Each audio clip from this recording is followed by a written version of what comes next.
وہ غلط ہے، وہ دشمن ہے، اپنی جگہ ہے۔ دشمنی آپ جب دل میں پالتے ہیں نا، دشمن سے پہلے آپ اپنا نقصان کرتے ہیں۔ یہ دشمنی کا احساس آپ کے اپنے دل میں آگ بن کر جلتا رہے گا، آپ کو سب سے زیادہ نقصان پہنچائے گا۔ اس لیے اسلام کہتا ہے معاف کرو، لوگوں کو نظر انداز کرو، سامنے والا برا ہے اس کے شر سے بچو، ضرور اس کے شر سے بچنے کی کوشش کرو، اپنے احسان سے جیتنے کی کوشش کرو، لیکن کوئی اتنا برا ہے کہ ہماری بھلائی بھی اس کا دل نہیں جیت سکتی، کوئی بات نہیں، کم سے کم اپنے دل کو اس کی وجہ سے بیمار نہ کرو۔ سنتوں کو اتنے اہتمام سے لوگ نہیں مناتے جتنے بدعتوں کے لیے اہتمام کرتے ہیں۔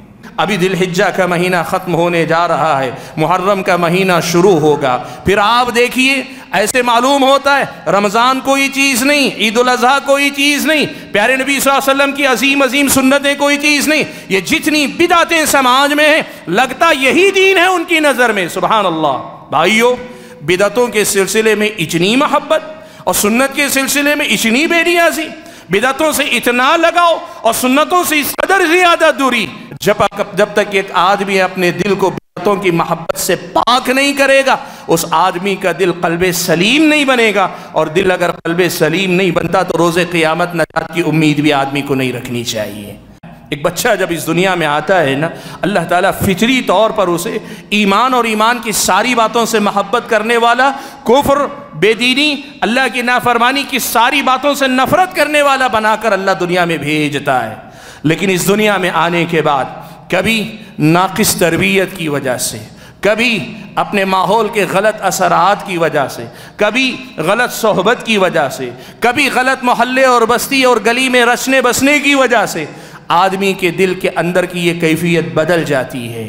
پھر ہوتا یہ ہے کہ وہ ایمان جسے اللہ نے محبوب بنا کے رکھا تھا، اس ایمان کو آدمی بوجھ محسوس کرنے لگتا ہے، اور وہ گناہ، وہ کفر اور نافرمانی کی باتیں جنہیں اللہ نے مکروہ اور ناپسندیدہ بنایا تھا، آدمی ان سے محبت کرنے لگتا ہے۔ الحمدللہ نحمده ونستعینه ونستغفره ونعوذ بالله من شرور أنفسنا ومن سيئات أعمالنا، من يهد الله فلا مضل له ومن يضلل فلا هادي له، وأشهد أن لا إله إلا الله وحده لا شريك له، وأشهد أن محمدًا عبده ورسوله أرسله بالحق بشيرا ونذيرا، أما بعد فأعوذ بالله من الشيطان الرجيم، بسم الله الرحمن الرحيم، يوم نقول لجهنم هل امتلأت وتقول هل من مزيد، وأزلفت الجنة للمتقين غير بعيد، هذا ما توعدون لكل أواب حفيظ، من خشي الرحمن بالغيب وجاء بقلب منيب، ادخلوها بسلام، ذلك يوم الخلود، لهم ما يشاءون فيها ولدينا مزيد، وكم أهلكنا قبلهم من قرن هم أشد منهم بطشا فنقبوا في البلاد هل من محيص، إن في ذلك لذكرى لمن كان له قلب أو ألقى السمع وهو شهيد، ولقد خلقنا السماوات والأرض وما بينهما في 6 أيام وما مسنا من لغوب، فاصبر على ما يقولون وسبح بحمد ربك قبل طلوع الشمس وقبل الغروب، ومن الليل فسبحه وأدبار السجود، واستمع يوم ينادي المناد من مكان قريب، يوم يسمعون الصيحة بالحق، ذلك يوم الخروج، إنا نحن نحيي ونميت وإلينا المصير، يوم تشقق الأرض عنهم سراعا، ذلك حشر علينا يسير، نحن أعلم بما يقولون وما أنت عليهم بجبار، فذكر بالقرآن من يخاف وعيد.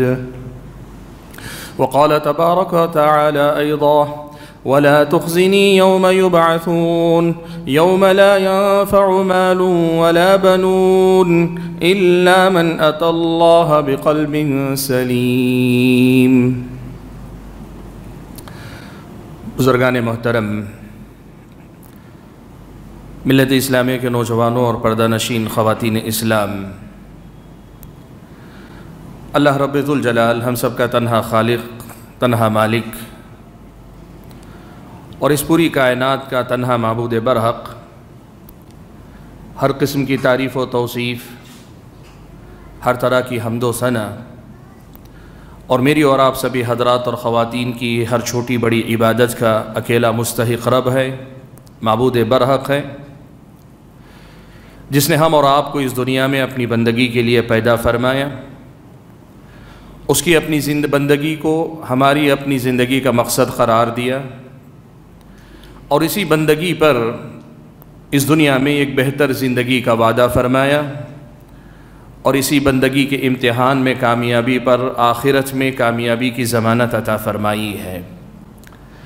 درود و سلام ہو نبی آخر الزماں پیارے نبی محمد صلی اللہ علیہ وسلم کے ذات گرامی پر، جنہیں اللہ تبارک و تعالی نے اپنا آخری نبی و رسول بنا کر بھیجا، جنہوں نے ہم اور آپ کو دین کی ہر چھوٹی بڑی بات بڑی ہی تڑپ اور بڑی ہی محنت اور کوشش اور پوری دیانت اور امانت داری کے ساتھ سکھائی، پڑھائی، خود عمل کر کے دکھلایا اور دین کو صرف کتاب میں نہیں اپنی زندگی میں عملی طور پر پیش فرمایا، تاکہ ہم اور آپ جہاں کتاب پڑھ کر عمل کی ترغیب پاتے ہوں، وہیں پیارے نبی صلی اللہ علیہ وسلم کی شخصیت، آپ کی سیرت اور آپ کی زندگی کے معمولات کو دیکھ کر اپنی زندگی میں کتاب و سنت کی تعلیمات پر صحیح طریقے سے عمل پیرا ہو سکیں۔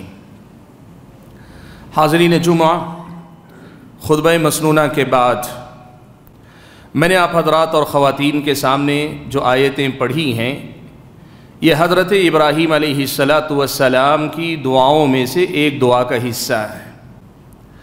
اللہ تبارک و تعالیٰ نے حضرت ابراہیم علیہ السلام کی دعا کے یہ الفاظ نقل فرمائے کہ آپ نے دعا فرمائی، وَلَا تُخْزِنِي يَوْمَ يُبْعَثُونَ، جس دن یہ سب دوبارہ زندہ کیے جائیں گے، اٹھائے جائیں گے، یعنی قیامت کے دن مجھے شرمندہ نہ کر۔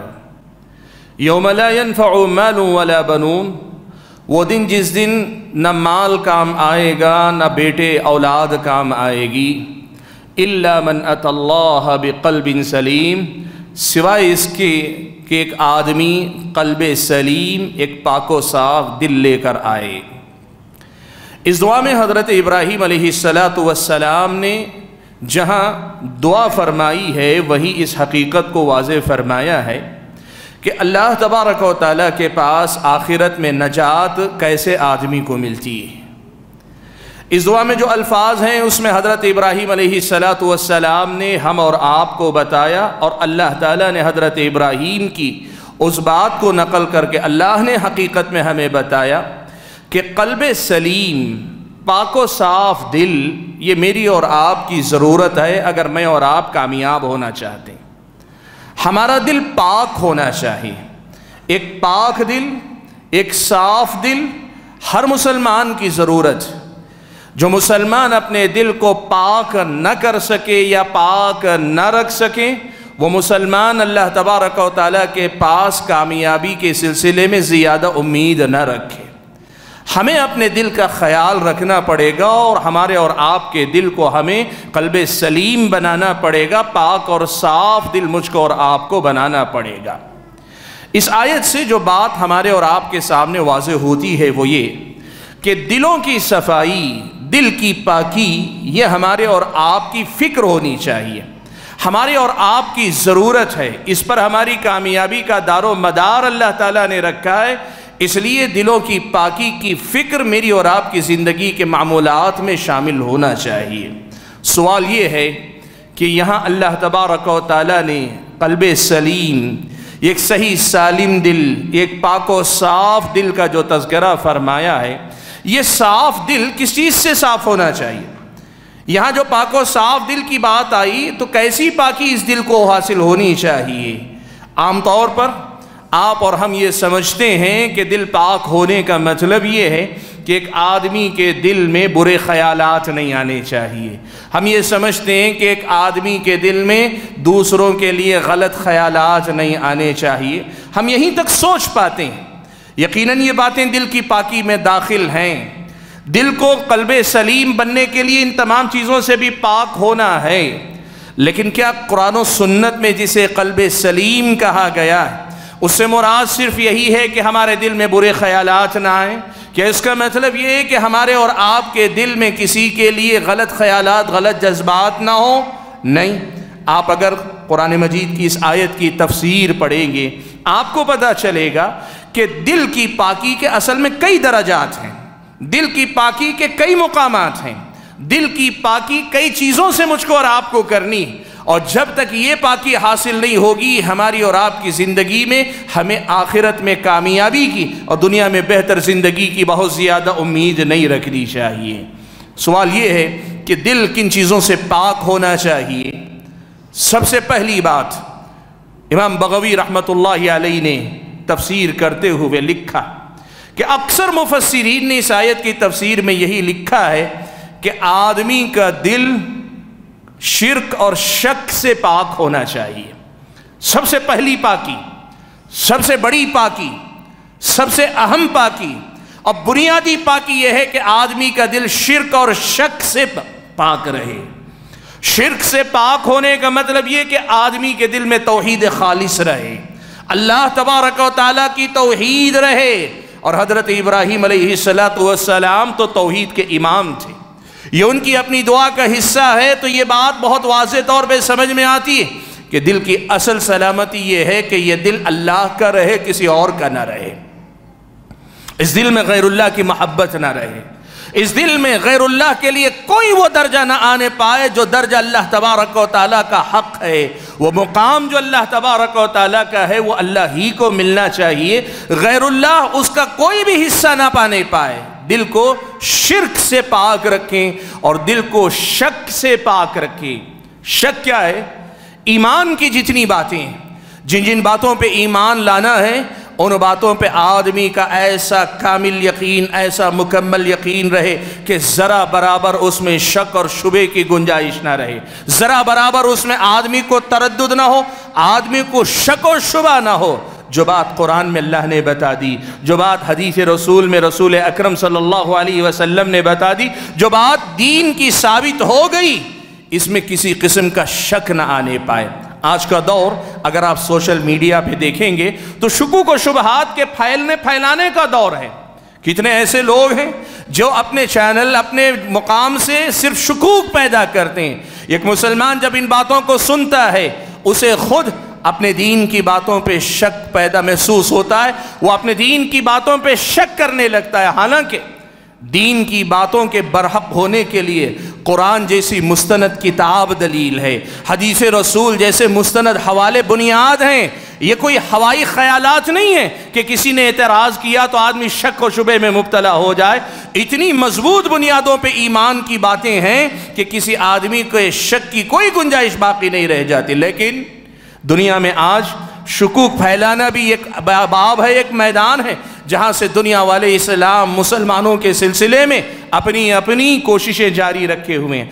آج کا یہ کام مسلمان اپنے دل کو اگر پاک رکھنا چاہتا ہے، سب سے پہلے تو اسے شکوک و شبہات سے دور رہنا چاہیے، اور اگر اللہ نہ کرے کوئی شک اور شبہ خود بخود اس کے کانوں میں آ جاتا ہے، کسی نے سنا دیا، کہیں غلطی سے کان میں پڑ گیا، تب بھی اس شک اور شبہ کے سلسلے میں اپنے دل میں کوئی جگہ نہ رکھے، یقین کی دولت پر اپنے آپ کو قائم رکھے۔ تو دل کی پاکی کا پہلا درجہ یہ ہے کہ بندہ شرک سے پاک ہو، بندہ شک اور شبہ سے پاک ہو، یعنی بندے کی توحید بھی پوری خالص رہے، بندے کا ایمان بھی پورا مکمل رہے۔ یہ اصل میں دل کی پاکی کا پہلا درجہ ہے۔ آج ہم اور آپ یہ دیکھیں کہ ہمارے اور آپ کے دل کیا واقعی معنوں میں شرک اور شرک کے متعلقات سے پاک ہیں؟ کیا میرا اور آپ کا دل شکوک و شبہات سے پاک ہے؟ اگر پاک ہے تو آپ یوں سمجھیے کہ ہم نے اپنے دل کی سلامتی کی فکر کی، اور ہم نے اور آپ نے ایک درجہ، بنیادی جو درجہ ہے اسے ہم نے پا لیا ہے۔ دوسرا درجہ جو اسلام ہم اور آپ کو بتاتا ہے کہ میرا اور آپ کا دل پاک ہونا چاہیے۔ کس چیز سے پاک ہونا چاہیے؟ بدعتوں کی محبت سے پاک ہونا چاہیے۔ شرک اور کفر کے بعد اس دنیا کے اندر دین کے نام پہ کیے جانے والے وہ کام جن کی بنیاد دین میں نہ ہو، دین کے نام پہ کیے جانے والے وہ کام جن کی دلیل دین میں نہ ہو، وہ بدعت قرار پاتی ہیں۔ آدمی ثواب مان کر، ثواب سمجھ کر کچھ کام کرتا ہے، حالانکہ اس کے ثواب کا کام ہونے کا کوئی ثبوت کتاب و سنت میں نہ ہو، تو پھر ایسی بدعت سے آدمی کو دور ہونا چاہیے۔ اور آدمی کے دور ہونے کے لیے ضروری ہے کہ وہ بندہ بدعتوں سے اپنے دل کو پاک کرے۔ سب سے پہلے آپ اور میں آج ہمارے سماج میں دیکھیں، ایک بہت بڑی سچائی ہے، سنتوں کو اتنے اہتمام سے لوگ نہیں مناتے جتنے بدعتوں کے لیے اہتمام کرتے ہیں۔ آپ دیکھ لیں، ابھی ذی الحجہ کا مہینہ ختم ہونے جا رہا ہے، محرم کا مہینہ شروع ہوگا، پھر آپ دیکھیے ایسے معلوم ہوتا ہے رمضان کوئی چیز نہیں، عید الاضحیٰ کوئی چیز نہیں، پیارے نبی صلی اللہ علیہ وسلم کی عظیم عظیم سنتیں کوئی چیز نہیں، یہ جتنی بدعتیں سماج میں ہیں لگتا یہی دین ہے ان کی نظر میں۔ سبحان اللہ۔ بھائیو، بدعتوں کے سلسلے میں اتنی محبت اور سنت کے سلسلے میں اتنی بے نیازی، بدعتوں سے اتنا لگاؤ اور سنتوں سے اس قدر زیادہ دوری۔ یاد رکھنا، جب تک ایک آدمی اپنے دل کو بدعتوں کی محبت سے پاک نہیں کرے گا، اس آدمی کا دل قلب سلیم نہیں بنے گا، اور دل اگر قلب سلیم نہیں بنتا تو روز قیامت نجات کی امید بھی آدمی کو نہیں رکھنی چاہیے۔ آپ اور ہم یہ بات یاد رکھیں، بدعتوں سے پاک جو دل ہوتا ہے وہ قلب سلیم ہوتا ہے۔ دوسرا درجہ یہ ہے کہ ایک آدمی بدعتوں کی محبت سے پاک کرے اپنے دل کو، اور اپنے دل میں سنت کی محبت کو عام کرے، اپنے دل میں سنت کی محبت کو بٹھائے۔ یہ جو بدعتوں کا رواج ہے، یاد رکھیں بدعتیں سماج میں کم ہوتی ہیں، اصل میں لوگوں کے دل و دماغ میں ہوتی ہیں۔ سماج میں بدعتوں کا خاتمہ کب ہوگا؟ جب آدمی اپنے دل و دماغ سے بدعتوں کو نکال باہر کرے گا۔ ہمارے سماج میں لوگوں کا معاملہ یہ ہے کہ لوگوں نے اسے کسی بھی حوالے سے، چاہے دین سمجھ کر یا اپنے مسلک کی عصبیت میں یا اپنے آباء و اجداد کے طریقے کے نام پر، یا پھر ان بدعتوں سے ان کے سیاسی فائدے ملتے ہیں، یا ان بدعتوں کے حوالے سے سماج میں ان کو پہچان ملتی ہے، ایسے اسباب کچھ بھی ہوں گے، ان اسباب کے چلتے لوگوں نے بدعتوں کو اپنے دل میں ایسے بٹھا کے رکھا ہے، وہ سب چھوڑ سکتے ہیں لیکن بدعتوں سے باز نہیں آ سکتے۔ کیا ہوگا؟ دنیا ختم ہو جائے گی، یہ بدعتیں آخرت میں بھی تمہارے ساتھ جائیں گی، تمہارا دل پھر اللہ کے پاس قلب سلیم نہیں ہوگا، تم پاک دل لے کر اللہ کے پاس جانے والے نہیں بنو گے اگر بدعتوں کی محبت اور بدعتوں سے ایسا رشتہ تمہارے دلوں کے اندر ہے۔ اللہ کے پاس جانا ہے، کفر و شرک کے بعد دوسرے نمبر پر اپنے دل کو بدعتوں سے پاک کرو، اور بدعتوں سے پاک کرو گے تبھی جا کے تمہارا دل قلب سلیم قرار پائے گا۔ حاضرین گرامی، مجھ کو اور آپ کو اصل جو دل کی پاکی حاصل کرنی ہے، اصل پاکی یہی ہے کہ شرک سے پاک ہو، شکوک و شبہات سے پاک ہو، اور بدعات کی محبت سے پاک ہو۔ امام بغوی رحمۃ اللہ علیہ نے آیت کی یہ تفسیر کرنے کے بعد ایک بڑی پتے کی بات لکھی، کہتے ہیں اصل پاکی یہی ہے، باقی گناہوں کا جہاں تک مسئلہ انسان سے گناہ ہوتے ہیں، اگر وہ گندگی انسان کے اندر ہوتی ہے تو اتنا نقصان نہیں، اصل پاکی یہی ہے کہ بندہ شرک اور شک سے پاک ہو اور بندہ بدعتوں سے پاک ہو، اصل پاکی یہی ہے۔ سبحان اللہ۔ آج آپ سوچیں، آدمی ایک دوسرے کو کہتا ہے بھائی دل بہت صاف ہونا چاہیے، کس سے؟ کسی کے لیے دشمنی نہیں ہونی چاہیے، کسی کے لیے دل میں کسی قسم کا غلط جذبہ نہیں ہونا چاہیے۔ یاد رکھو، یہ ساری باتیں بعد میں آتی ہیں، یہ جو لوگوں کے لیے دل کو پاک رکھنے کی بات ہے یہ بعد میں آتی ہیں۔ اصل پاکی یہ ہے کہ شرک سے پاک کریں، شکوک و شبہات سے اپنے دل کو پاک کریں، اور اس سے آگے بڑھ کر اپنی بدعتوں کے ماحول میں بدعتوں کی محبت سے اپنے دل کو پاک کریں، یہ بہت زیادہ ضروری ہے۔ اور جب بندہ یہ دونوں پاکیوں حاصل کر لیتا ہے، پھر مسئلہ آتا ہے تیسرے نمبر پر کہ آدمی کو اپنے دل کو گناہوں کی محبت سے پاک رکھنا چاہیے۔ گناہوں کی چاہت، گناہوں کی محبت آدمی کے دل میں نہ آئے، آدمی کو اپنے دل کو گناہوں کی محبت سے پاک رکھنا چاہیے۔ آپ اگر سورہ حجرات پڑھ کر دیکھیں گے آپ کو پتہ چلے گا اللہ تعالیٰ نے ایک بہت بڑی حقیقتی بیان فرمائی۔ اللہ نے فرمایا حبب الیکم الایمان وزینہ فی قلوبکم وکرہ الیکم الکفر والفسوق والعصیان۔ اللہ تعالیٰ نے تمہارے نزدیک ایمان کو محبوب قرار دیا، حبب الیکم الایمان، وَزَيَّنَهُ فِي قُلُوبِكُمْ، اللہ تعالیٰ نے دل میں تمہارے دلوں میں ایمان کو مزین کر کے خوبصورت بنا کے بٹھایا ہے۔ وَكَرَّهَ إِلَيْكُمُ الْكُفْرَ وَالْفُسُوقَ وَالْعِصْيَانَ، اللہ تعالیٰ نے کفر کو، فسق و فجور کو، اللہ کے سامنے نافرمانی کو، ان باتوں کو اللہ نے تمہارے نزدیک ناپسندیدہ بنایا۔ ایک بچہ جب اس دنیا میں آتا ہے نا، اللہ تعالیٰ فطری طور پر اسے ایمان اور ایمان کی ساری باتوں سے محبت کرنے والا، کفر، بے دینی، اللہ کی نافرمانی کی ساری باتوں سے نفرت کرنے والا بنا کر اللہ دنیا میں بھیجتا ہے۔ لیکن اس دنیا میں آنے کے بعد کبھی ناقص تربیت کی وجہ سے، کبھی اپنے ماحول کے غلط اثرات کی وجہ سے، کبھی غلط صحبت کی وجہ سے، کبھی غلط محلے اور بستی اور گلی میں رچنے بسنے کی وجہ سے آدمی کے دل کے اندر کی یہ کیفیت بدل جاتی ہے۔ پھر ہوتا یہ ہے کہ وہ ایمان جسے اللہ نے محبوب بنا کے رکھا تھا، اس ایمان کو آدمی بوجھ محسوس کرنے لگتا ہے، اور وہ گناہ، وہ کفر اور نافرمانی کی باتیں جنہیں اللہ نے مکروہ اور ناپسندیدہ بنایا تھا، آدمی ان سے محبت کرنے لگتا ہے۔ آج آپ دیکھیں، ہم کسی اور کی نہ بات کریں، اپنی زندگی میں دیکھیں کتنی ایسی باتیں ہیں جو ہم جانتے ہیں گناہ کی ہیں لیکن ہمیں اچھی لگتی ہیں، کتنی ایسی باتیں ہیں جو گناہ کی ہیں لیکن ہمارے نوجوان کو اچھی لگتی ہیں، ہمارے سماج کے ایک عام انسان کو وہ باتیں اچھی لگتی ہیں، معلوم ہے گناہ ہے لیکن پھر بھی آدمی ان کو پسند کرتا ہے۔ سبحان اللہ، اللہ تبارک و تعالیٰ نے یہ جو بات رکھی ہے کہ اللہ تعالیٰ نے اسے مکروہ قرار دیا، فطرت اسلام پہ پیدا کیا، پھر اسلامی تعلیمات کے ذریعے ان کو مکروہ قرار دیا، آدمی ناقص تربیت یا دیگر وجوہات کی وجہ سے برائیوں کو پسند کرنے لگتا ہے، نیکیاں اس پہ بھاری پڑنے لگتی ہیں۔ اگر یہ کیفیت ہے تو پھر اپنے دل کی خبر لیجئے، اپنے دل کی خبر لیجئے۔ شرک اور کفر کے بعد، بدعتوں کے بعد تیسرے نمبر کی صفائی یہ ہے کہ گناہوں کی محبت پھر سے گناہوں سے نفرت میں بدلنی چاہیے، گناہ کو ہمیں ناپسند کرنا چاہیے۔ اس کے لیے نفس سے لڑنا پڑے گا، اس کے لیے اپنے نفس پہ جبر کرنا پڑے گا، اس کے لیے اپنے نفس پر قابو پانا پڑے گا، لیکن محنت کرنی پڑے گی اپنے آپ کو۔ جب محنت کر کے اپنے دل کو پاک کریں گے تو پھر یہ گناہوں کی نفرت پھر سے واپس لوٹ کر آئے گی، نیکی کی محبت واپس لوٹ کر آئے گی، ایمان کی محبت واپس لوٹ کر آئے گی۔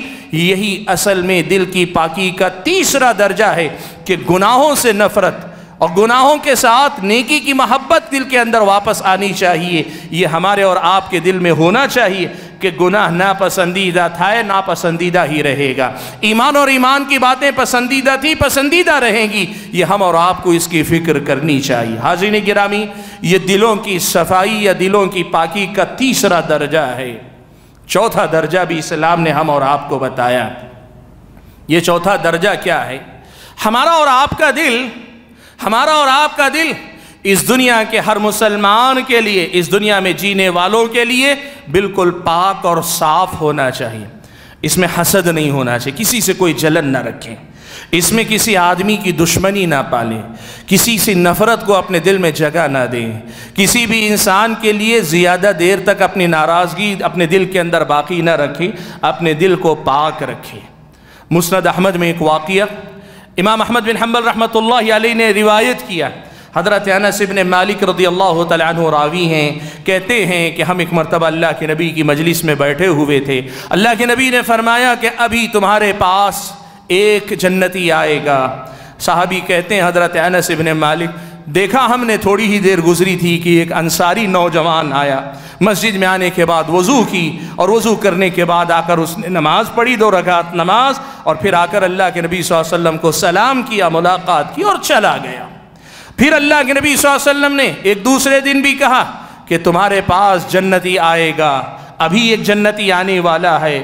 صحابی حضرت انس فرماتے ہیں ہم نے دیکھا وہی انصاری نوجوان پھر نکل کر آئے، وضو کر کے آئے، 2 رکعت نماز پڑھی، اللہ کے نبی سے ملاقات کی اور واپس لوٹ گئے۔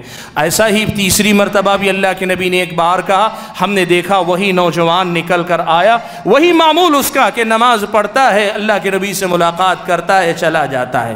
یہ تین مرتبہ اللہ کے نبی کی جنت کی بشارت، اور تینوں مرتبہ ایک نوجوان کا نکل کر پڑھا نا، اللہ کے نبی کی مجلس میں موجود صحابہ کو تعجب ہوا کہ ایسا خوش قسمت انسان کون ہے، ایسی کیا نیکی ہے کہ اس آدمی کو اللہ کے نبی نے 3 مرتبہ جنتی ہونے کی بشارت عطا فرمائی۔ فرماتے ہیں حضرت انس کہ حضرت عبداللہ ابن عمرو ابن عاص رضی اللہ تعالیٰ عنہ چلے گئے اس نوجوان کے پاس اور اس سے کہا کہ دیکھو میں تمہارے پاس رکنا چاہتا ہوں۔ ایک سبب بتایا، ایک بہانہ کیا اور اس کے ساتھ رہ گئے۔ جب اس کے ساتھ رہے 3 دن تک اس کے پاس وقت گزارا اور دیکھتے رہے کہ صبح سے شام تک اس کے معمولات کیا ہے، صبح سے شام تک یہ کیا نیکیاں کرتا ہے، وہ دیکھنا چاہتے ہیں وہ کون سی نیکی ہے کہ جس نیکی کے بدلے میں اتنی بڑی خوشخبری اللہ کے نبی نے دی۔ حضرت عبداللہ ابن عمرو ابن عاص 3 دن 3 رات اس کے ساتھ گزارتے ہیں۔ دیکھتے یہ ہیں کہ کوئی خاص اضافی عمل نہیں، زائد عمل نہیں، وہ جو ایک مسلمان کے واجبات ہیں، وہ جو ایک مسلمان کے عام معمولات ہیں، وہی عام سی زندگی ہے۔ حضرت عبداللہ ابن عمرو ابن عاص نے پھر اس صحابی سے پوچھا، انصاری صحابی سے، کہ دیکھو میں تمہارے پاس اصل میں اللہ کے نبی کی اس خوشخبری کے پیچھے موجود راز کو سمجھنے کے لیے آیا تھا۔ میں نے جو دیکھا تمہارے اعمال، کیا ان کے علاوہ ایسی بھی کوئی نیکی ہے جو میں نہیں دیکھ سکا اور پھر بھی تم وہ نیکی کرتے ہو؟ اس صحابی نے کہا نہیں، جو آپ نے دیکھا میری زندگی یہی ہے، میری زندگی کے معمولات یہی ہیں جو آپ نے دیکھا، یہ اس سے علاوہ آپ کی نظروں سے بچ کر کوئی نیکی کوئی عمل میں نہیں کر رہا ہوں، یہی میرا معمول ہے۔ لیکن ایک بات میری اپنی زندگی میں ہے، وہ کیا ہے؟ روزانہ شام میں جب سوتا ہوں تو میرے دل میں کسی مسلمان کے لیے کوئی حسد یا کوئی دشمنی باقی نہیں رہتی ہے۔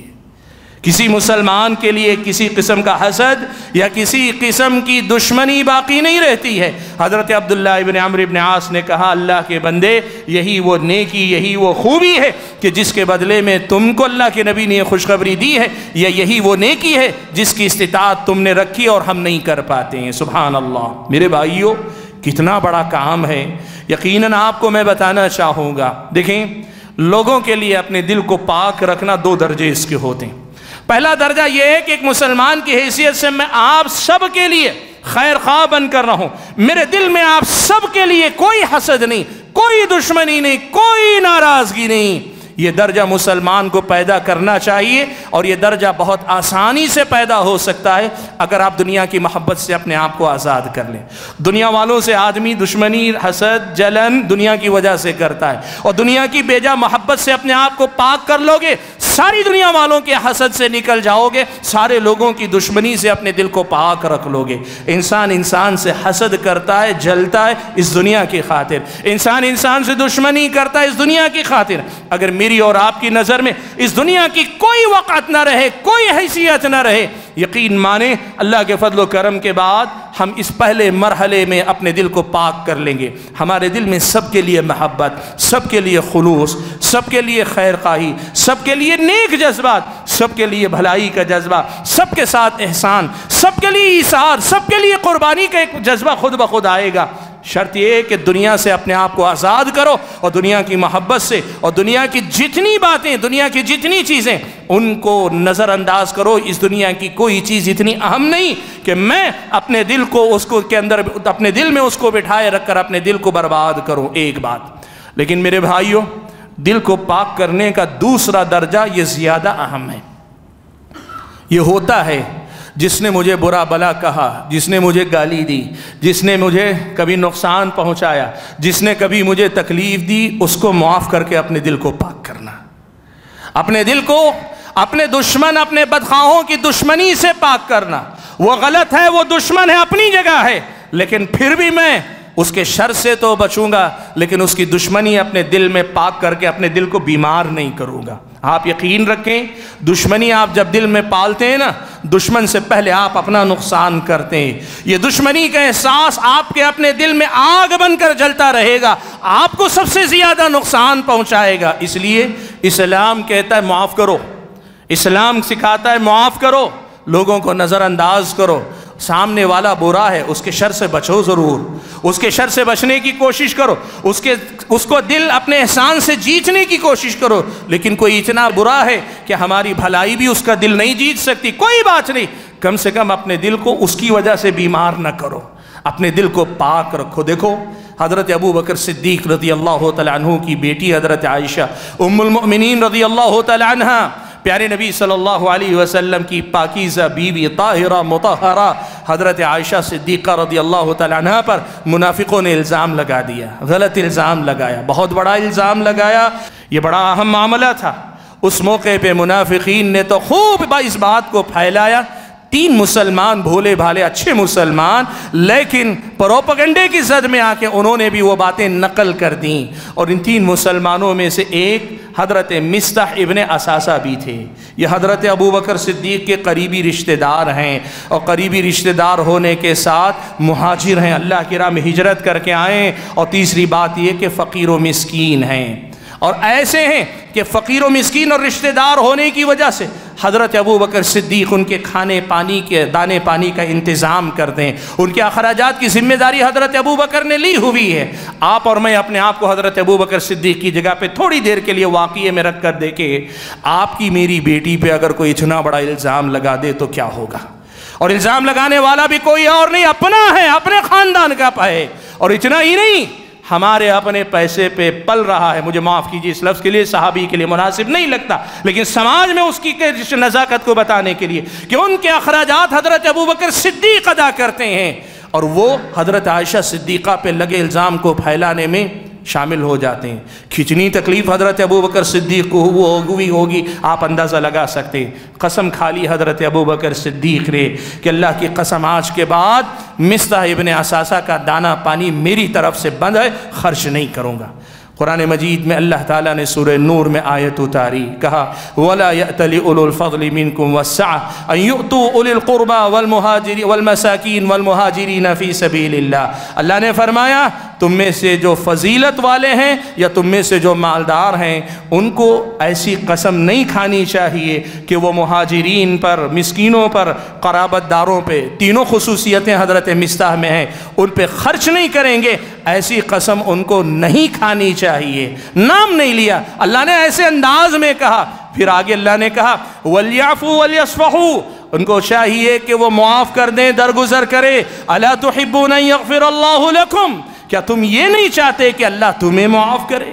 سبحان اللہ۔ اس آیت کے نازل ہونا ہی تھا، حضرت ابوبکر صدیق نے اللہ کے نبی کے سامنے کہہ دیا، اللہ کے نبی میں نے مصطح کو معاف کیا، پھر سے پہلی کی طرح دانہ پانی جاری کرتا ہوں۔ میرے بھائیوں، اپنے جو دشمن ہوتے ہیں، جنہوں نے ہمیں نقصان پر پہنچایا ہے نا، ان کی دشمنی سے اپنے دل کو پاک کرنا، یہ ایمان کا کمال، یہ ہے اصل میں پہلوان، یہ ہے اصل میں ایمان والا، کہ جس کے اندر اتنی طاقت ہے کہ وہ دشمن سے پہلے اپنے نفس کو زیر کر سکتا ہے، اور جو اپنے آپ سے لڑ سکتا ہے وہ ساری دنیا سے لڑ سکتا ہے۔ سبحان اللہ۔ آپ دیکھیں حضرت ابوبکر صدیق کی یہ مثال ہمارے اور آپ کے سامنے، اللہ نے یہ بات بیان فرمائی، جس دن ہم اس درجے پہ پہنچ جائیں گے نا، ہم بندوں کو معاف کریں گے، بندوں کا رب مجھ کو اور آپ کو معاف کرے گا۔ بھائیوں، یہ چوتھا درجہ ہے جسے ہم اور آپ کو اپنے دل میں پیدا کرنا ہے۔ میں نے آپ کے سامنے کہا کہ اللہ تبارک و تعالیٰ نے اس آیت میں ہمیں اور آپ کو بتایا کہ قلب سلیم لے کر قیامت کے دن آؤ۔ قلب سلیم کیا ہے؟ وہ جو ہر قسم کے نقص اور عیب سے پاک ہے۔ 4 بنیادی باتیں میں نے آج آپ کے سامنے رکھی۔ پہلے نمبر پر شرک اور شک سے پاک ہو آپ کا میرا دل، دوسرے نمبر پر بدعتوں کی محبت سے پاک ہو، تیسرے نمبر پر گناہوں کی محبت سے پاک ہو، اور چوتھے نمبر پر لوگوں کی دشمنی، لوگوں کی حسد اور کسی بھی قسم کے غلط جذبے کے لیے لوگوں کے لیے ہمارے دل میں جگہ نہ ہو۔ ان چاروں قسم کی پاکیاں ہم حاصل کریں گے، ہمارا اور آپ کا دل قلب سلیم ہوگا، اور جب دل قلب سلیم ہوگا، روز قیامت اللہ کے پاس میرے اور آپ کے لیے کامیابی کی ضمانت ہوگی۔ اللہ سے دعا کیجئے کہ اللہ تعالیٰ مجھے اور آپ سبھی حضرات اور خواتین کو قلب سلیم عطا فرمائے، اللہ تعالیٰ ہر قسم کی پاکی عطا فرمائے، اللہ تعالیٰ ہمارے اور آپ کے دین و ایمان کی حفاظت فرمائے، جان مال عزت و آبرو کی حفاظت فرمائے، جو بیمار ہیں ان کو شفا عطا فرمائے، جو پریشان ہیں اللہ تعالیٰ ان کی پریشانی کو دور فرمائے، جو بے روزگار ہیں اللہ تعالیٰ ان کو روزگار نصیب فرمائے، اور جو لوگ انتقال کر گئے اللہ تعالیٰ ان کے درجات بلند فرمائے جنت کے اندر، اللہ جہنم سے، قبر کے عذاب سے ان سب کو بچا لے۔ آمین۔ وآخر دعوانا ان الحمد للہ رب العالمین۔